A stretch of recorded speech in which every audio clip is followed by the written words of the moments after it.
At a conference in Strathclyde University a couple of years ago, 2006, the Threshold Concepts Conference, David Perkins gave a keynote address called Beyond Understanding.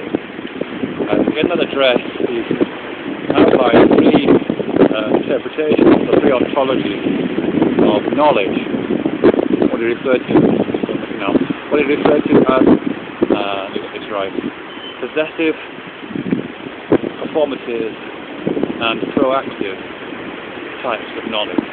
Possessive knowledge, he said, is those objects of knowledge which they have a sort of solidity to them. They form the basis of question and answers on quiz shows on television. What was the date of the Battle of Hastings? What was the date of Columbus's first football in the New World? Who directed the film Solaris? These answers to these questions exist as kind of nuggets of information, almost solid objects you can reach out and hold on to. And possess, you can put them in your pocket and use them on demand, like pulling a rock out of your pocket. The second type of knowledge is what you call qualitative, and that's a really interesting choice of words. And performative knowledge, in Perkins' sense, is that knowledge which it isn't inert, it isn't passive, it isn't somehow out there in the world waiting for you to go out there and pick it up. It's inside, and it's more like a tool or a part of a structure than an individual element. It's not easily bounded. And in order for performative knowledge to operate, something has to happen to it. It has to do something.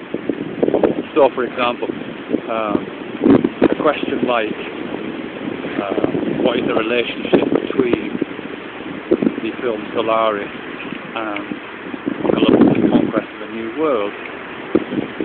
That's a proper kind of knowledge which isn't out there in the world unless you happen to find the exact book that's written about that. I don't know if there was, that would answer it.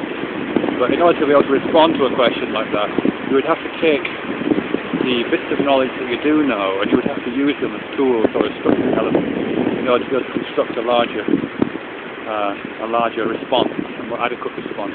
In effect, you would have to perform an answer. You would have to put these elements together on a theatre of consciousness, and then act out a kind of active response to that. The third type of knowledge that Perkins talks about is what he refers to as proactive knowledge. And this is probably the most contentious, at least as I understand it.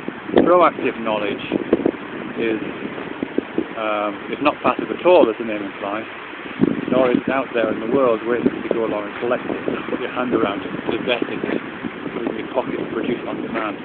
Proactive knowledge is the domain of people who regard themselves as problem finders rather than problem solvers. There's no criteria set in advance, there's no well-defined issue that one needs to address. To proactively use knowledge, to have a piece of proactive knowledge, requires that knowledge to be actively inside of you and part of you almost. It needs to be an irritant and a drive almost. Proactive knowledge users are restless and constantly seeking novelty. They love new words and new ideas. There's something very dispositional about these different knowledge forms. It requires you to be a certain sort of person, either by accident of birth or by design of education or something like this.